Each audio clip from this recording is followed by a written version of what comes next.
Hello guys, I am Ramanujam Narayan. I am heading this vertical and we have been speaking about a lot of financial stuff over the last episodes. Now today, let us speak about property, plant and equipment.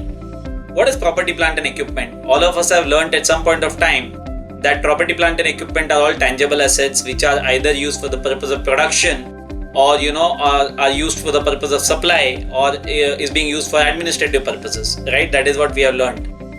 Now let us look at it very practically, that what kind of issues we face in our everyday environment. The most critical and the most important aspect to be understood as far as property, plant and equipment is concerned, which is the single biggest challenge that is challenging the entire world today.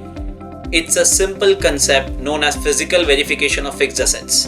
It is the biggest control issue what every organization is facing today because they are not able to corroborate what is there in the fixed asset register or what is there physically as inventory. And that is our biggest challenge as finance professionals also. Some people in India and some other organizations overseas also do everything in Excel, or they have only ERP to capitalize their fixed assets and account for fixed assets.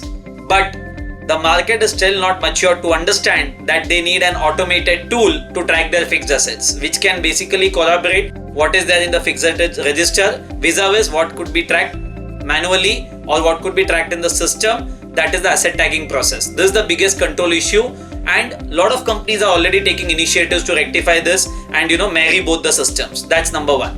Number two, all my friends in other departments hold back the bills in their drawers and they willfully or unwillfully basically keep the invoices in their drawers and they don't submit it to finance. What is the result?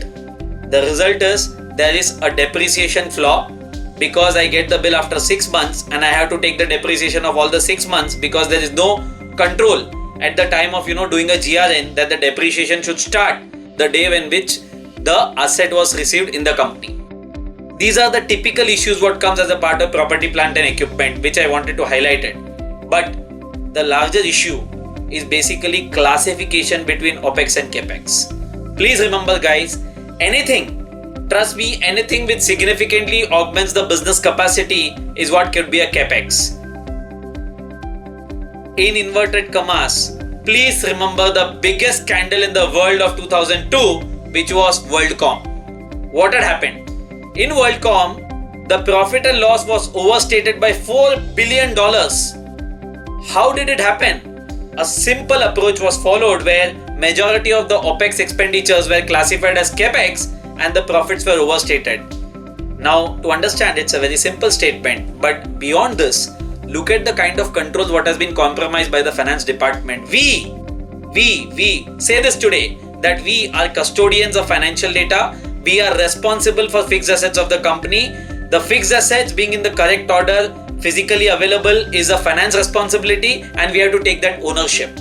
Now, the classification issue always comes in any organization, that the business teams will feel that it is a CAPEX and finance team will feel that it is a OPEX, and ultimately the business team win because finance team is supposedly considered to be a thankless function. No. Finance today has got a lot of power and they have to decide whether a particular item can be a CAPEX or an OPEX. There has to be a prudent set of controls in place. The ERP accounting needs to be followed, and the most important, automate your fixed assets and have a tool which can track the assets for you, right? And don't believe in manual working and don't always trust your Excels because Excels are subject to errors. This is what I wanted to share today. We'll continue to share a lot of information with all of you. I am Ramanujam. Thanks a lot.